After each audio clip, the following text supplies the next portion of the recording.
Welcome to using JSON web tokens for REST authentication. My name is Edward Chan,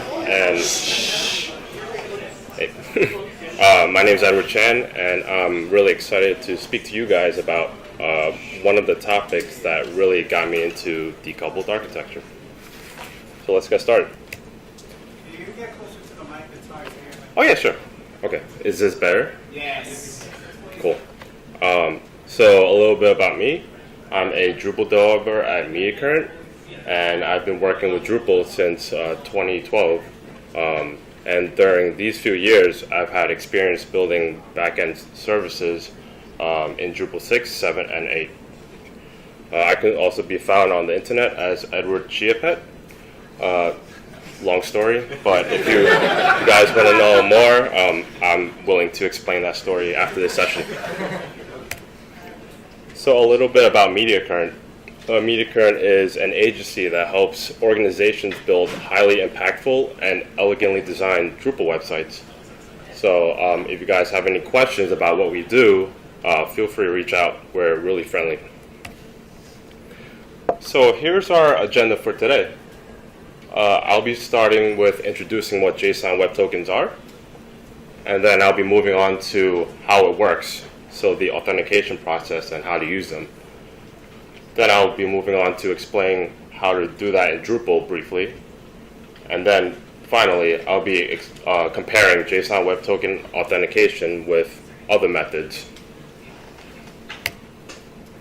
So what role does JWTs play in decoupled architectures? So the first thing is separation of concerns. So one challenge of breaking applications up into smaller services is that each service needs to deal with authentication and authorization of the requests.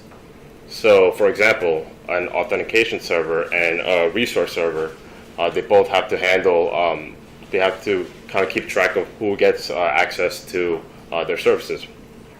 And JWTs offer a really great solution to this problem. The second thing is true statelessness.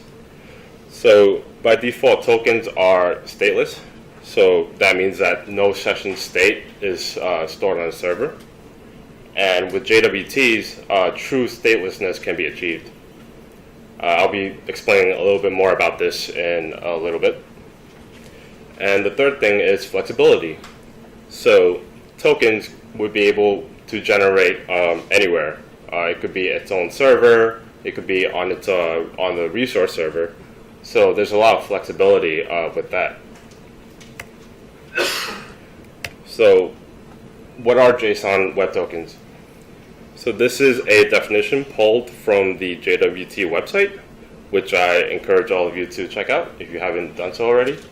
But JSON web tokens are essentially just an open standard that defines a self-contained way to transmit information securely between parties as a JSON object. So I'll be describing a little bit more about this in detail. And it's basically a string in the format of a header, payload, and signature. And it's also a means of representing claims transferred between parties. And claims are basically information or assertions about the subject or that the request is pertaining to. It's also intended for space-constrained environments like HTTP authorization headers or query parameters. And it can also be digitally signed. So the information that is being sent, you'll be able to verify whether or not it came from a legitimate source. So one thing that's good to know is that a JSON web token relies on two other standards, the JSON web signature and the JSON web encryption. So the claims in a JSON web token can be encoded using a JWS, JSON web signature, or encrypted using JWE. But JWS is used in most cases. Most of the time, JWS would suffice. And one thing that I found really interesting is that the formal pronunciation of JWT is JWT. So if you want to explain to your friends about JWT, you can just say JOT. I don't know how that originated, but I thought that was really interesting. So this is a JSON Web Token. So if you're making that face right now, no worries. I'll be explaining a little bit more into detail right now. So there's three parts to a JSON Web Token. There's the header, the payload, and the signature. These are color-coded, so you can correspond the parts. So the first part is the header. So the header contains information about how the JWT should be computed. And it typically contains two parts, the type and the algorithm. So the type, in our case, would be JWT. And the algorithm is actually the signing algorithm that's going to be used to encode and decode the contents of the JWT. Most of the time, HMAC SHA-256 is used, and there is an example of what a header in a JSON Web Token looks like. So the algorithm, we're using HMAC 256, and the type of the token is JWT. The second part is the payload. So the payload contains the claim set, which is just information that we want to transmit in between the parties. And there are three types of claims. There's reserved claims, which are predefined claims that are recommended. There are public claims, which are claims that we claim ourselves. So, for example, this would be a username. And then there are private claims, which are custom claims that are usually more specific to the application that you're trying to connect to. For example, user permissions would be a private claim. So there's a whole list of predefined claims, and they can all be found in the JSON Web Token registry. So feel free to check that out. And here are four of the more commonly used claims. So there's the expiration, which is the expiration time. The token issuer, who issued the token. So it could be a name of a server or a domain. There's the time the JWT was issued. And there's also the not before time. So the JSON Web Token won't be valid before a certain timestamp. And the NBF claim is mostly used for applications that sell a certain subscription that doesn't go into effect until a certain date. So depending on the application, that would be useful. And the third part is the signature. So the signature is pretty important because it's used to verify that the sender of the JWT is who they say they are, and to ensure that nothing was altered or tampered along the way in the request. So the signature is basically generated by taking the value of the header, base64 URL encoding that, taking the value of the payload, doing the same thing, base64 URL encoding that, concatenating that in between a dot, and then a secret that's shared by the client and the server is used to hash these values. So one thing that I wanted to point out is that we're using base64 URL encoded and not base64 encode, because we want to make sure that these tokens are URL safe. So it replaces the plus and the slashes with hyphens and underscores, respectively. And this is some pseudocode that I included to explain the process. So again, base64 URL encode header, do the same for payload, concatenate those with the dot, and then passing in the share secret into the signing algorithm that we defined in the header before base64 URL encoding that as well. So more visual representation of the process I just explained. The header encoded, the payload encoded, those get concatenated, passed into the signing algorithm along with the secret to generate the third part of the token. And this diagram was actually pulled from the JWT handbook, which can be found on the JWT website. It has a lot of information, so I encourage you guys to check that out as well. So how it works. So I wanted to start the explanation of how it works with an analogy. So let's say there's an open bar that you guys were invited to.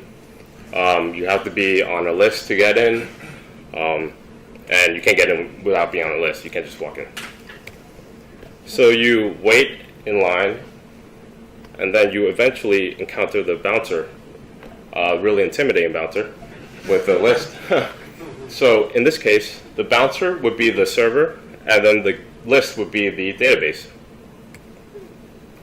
So you show up in front of the bouncer, and he asks you for your ID because you have to verify that you are who you say you are. So you take out your ID. In this case, is your username and password. And once you're verified, you get this really awesome wristband that would be your JWT. So this wristband allows you to leave the bar whenever you want and come back in without having to come back and wait in line to be re-verified. And this shows what I just explained. So you go outside for some reason, get a breather, and then you really want to drink now. So since you already got the wristband, you skip the line and you walk straight into the bar, which is, in our case, a resource server. You order your drink, and then you get your resources, which you can consume. That is until the bar closes, in which case is similar to a JWT expiring.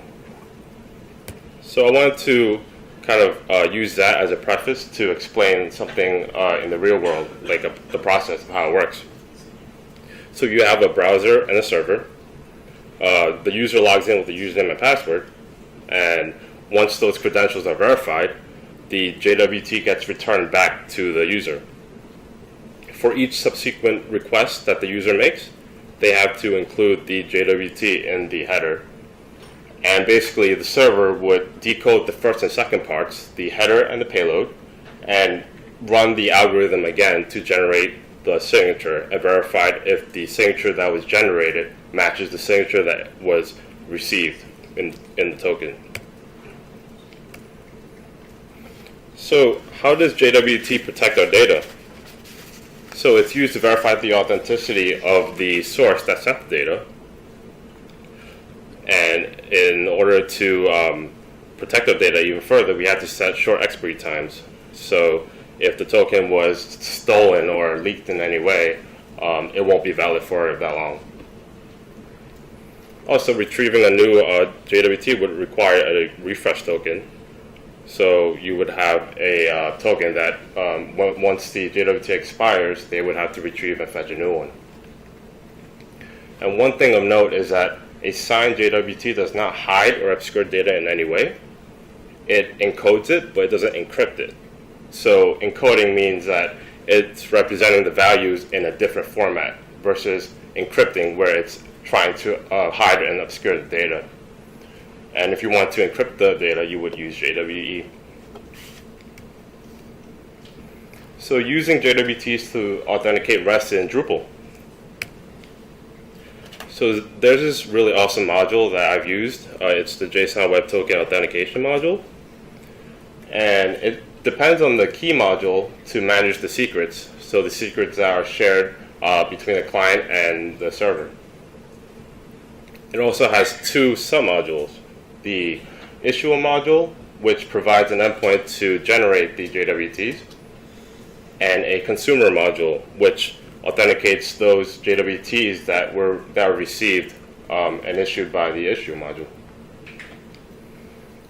So there are 3 subscribers that comes with the module that we can use to extend depending on the functionality that we want. There's the validate, valid, and generate subscribers. So given the time, I actually have a blog post that I included in this slide. Feel free to visit it. It contains steps on configuring and getting Drupal to work with JWT authentication.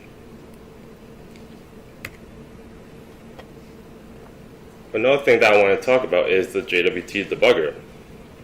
So the debugger is an awesome tool, and it could be found on the JWT website. It basically allows you to see the contents of any JWT that's a valid JSON Web Token.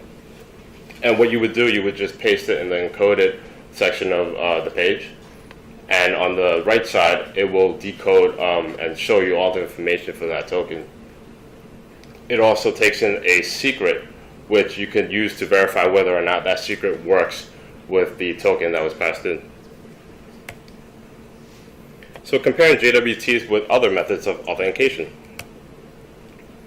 So this diagram shows a traditional way of cookie-based authentication, where the user would log in with their username and password, and then a session would be created in the database before returning a cookie with that session ID back to the user. And for every subsequent request that the user will make, the browser will automatically send that cookie, in which contains the session ID, where it would dereference and do a database lookup to find the user information to see if the user is a valid user. So you see that every request that's made, it requires a database call, which is expensive depending on how many users you have, or if you have a very viral app, it could get really costly. Which leads to some of JWT's advantages. So JWTs are stateless, so the backend doesn't need to keep track of a record of tokens. It's scalable, so that there's no need to store any user information in sessions. It's digitally signed, or can be digitally signed, so you can use the token that's passed in to verify whether or not the sender is who they say they were, which leads to a great performance, reducing database calls and enabling more horizontal scalability. CORS is not an issue because there's no cookies involved, and it's mobile friendly actually, so it works really well with iOS and Android apps. And another thing that it works well with are IoT apps, which don't have a concept of cookies. So if you want your smart fridge or something to consume your API, something like a token-based authentication with JWT would work very well. And as mentioned earlier, it's decoupled, so tokens can be generated anywhere. It's really flexible. You can have it on the resource server, or you could generate tokens on its own server. And some of the drawbacks. So this cat doesn't really like JSON Web Tokens, but so the size of a token is one potential drawback. Session IDs are small because they don't contain much information. It's just used to reference a session in the database. So depending on the size of content or information that you want to send, the size of the token can get really large. There's also not a straightforward way to revoke any tokens or invalidate tokens.